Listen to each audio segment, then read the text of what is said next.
Hey guys, this is pretty much part 2 of that last video I did about the Bulls off-season. Um,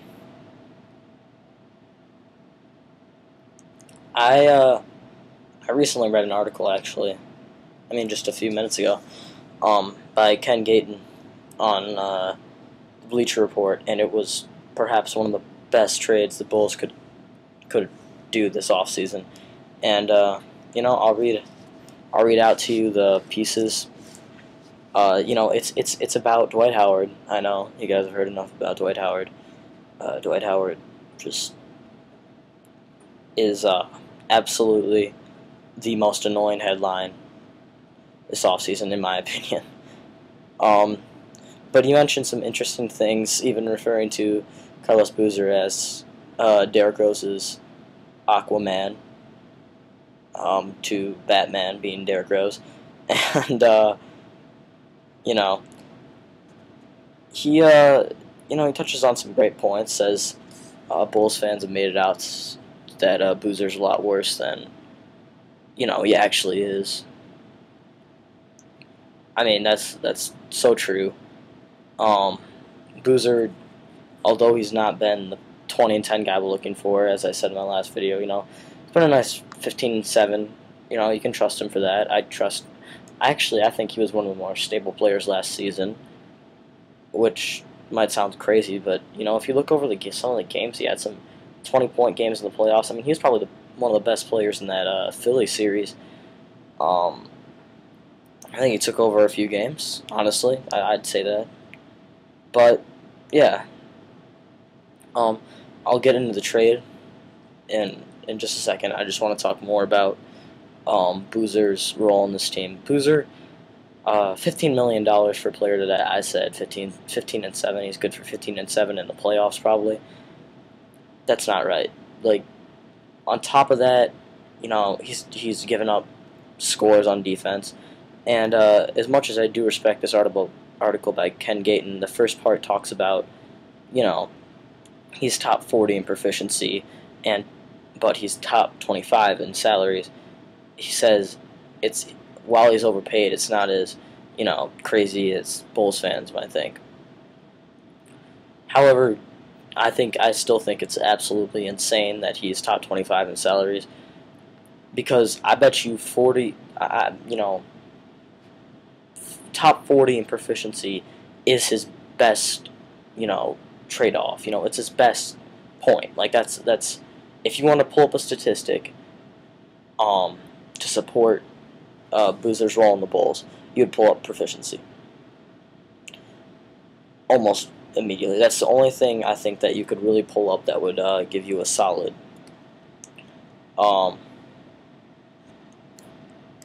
it is the only thing that would give you a solid idea that he's actually a good player on the Bulls.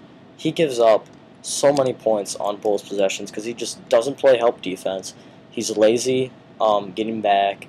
He's lazy getting his hands up. For his size and his athleticism, the guy should be averaging 2 blocks a game.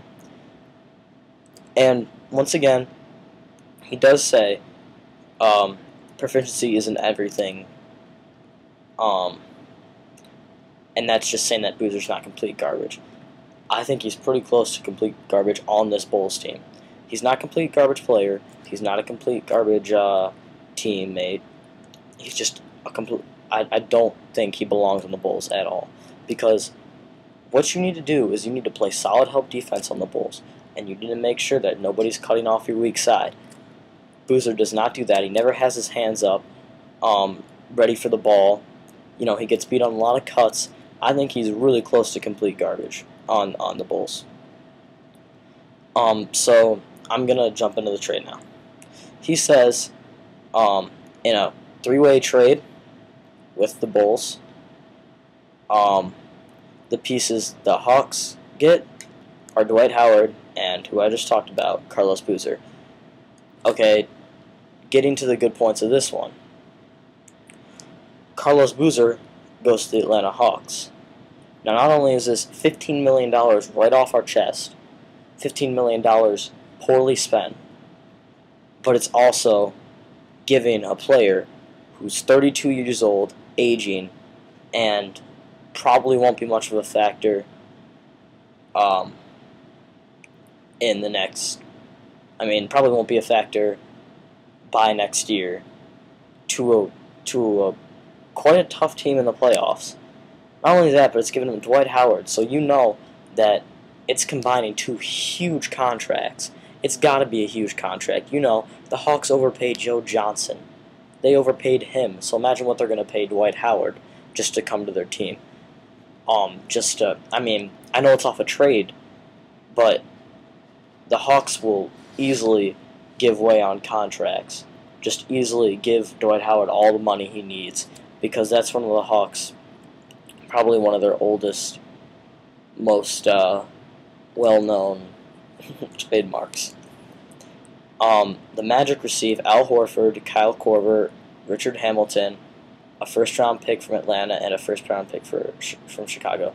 This trade is easily fantastic for the Magic, almost as good as it is for any other team. You know, this every team in this trade has a reason to do it. The Bulls are getting rid of Kyle Korver and Hamilton. I wouldn't say getting rid of Kyle Korver is fantastic. I honestly wouldn't. I don't love that.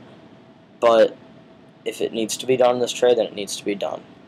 They get rid of Richard Hamilton, who's pretty much a cheerleader for half the season anyway. So I'm fine with that. You know, he's 34. He's only going to get more injured next season. And 2 first-round picks, which kind of worries me, because the Magic, we could meet them in the playoffs, and they're going to be a tough team if they got 2 first-round picks from the Bulls, who might not be the best team this season, and Atlanta, who will be good. I'm sure they'll be good if they do this trade, especially. That's 2 first-round picks for a playoff foe. Well, possibly a playoff foe, because they might be, they might be up there with this trade. I mean, they're also receiving Al Horford, who's one of the best centers in the NBA, the most underrated center in the NBA. Which, it happens. We gotta do something. We can't stick with the team we have now, quite honestly. And getting into the Bulls, they are getting Quentin Richardson.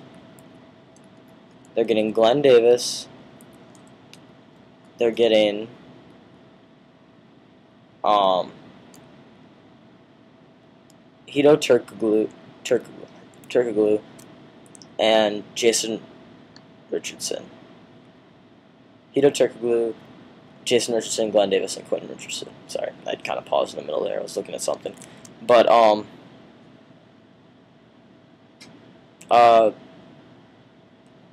yeah, we're getting some serious age there between Hedo, I don't want to say his last name again, I know I'm going to mess it up, Jason Richardson, Glenn Davis, and Quentin Richardson.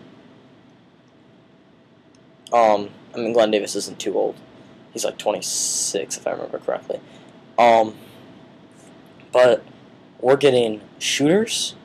Quentin Richardson won a 3-point contest, if I remember correctly. Let me check that, make sure I'm not just making this up. Yes, he did. We're also getting Hedo, who's just a lights-out shooter, and he can take some guys off the dribble sometimes. I mean, he can pass the ball too, which is what we need. Jason Richardson, who gives us that shooting guard that we finally need, an athletic shooting guard who can create his own shot and can drive to the basket, which is so nice to have if that happened. It'd make the Bulls that much easier to watch. Can you imagine Marcus Teague and Jason Richardson working together? Those guys were fast. I mean, can you imagine those two both on the same team and both taking guys off the dribble? Oh my goodness, we'd be 5 times the team we are today. And we also get Glenn Davis, he's a solid player. He's a great player, actually. I think he's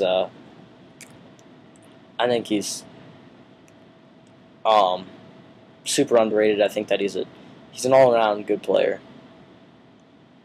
And this adds depth through the roof for the Bulls at some of the shooting guard and small forward positions.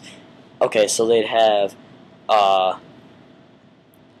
would have Richardson, Turkoglu, and Quentin Richardson, both Richardsons.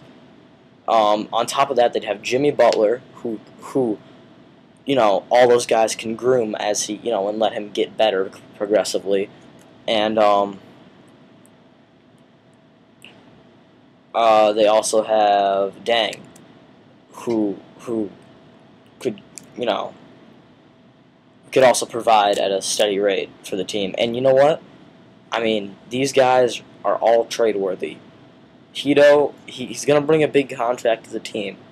But think about this. We're unloading a $15 million contract when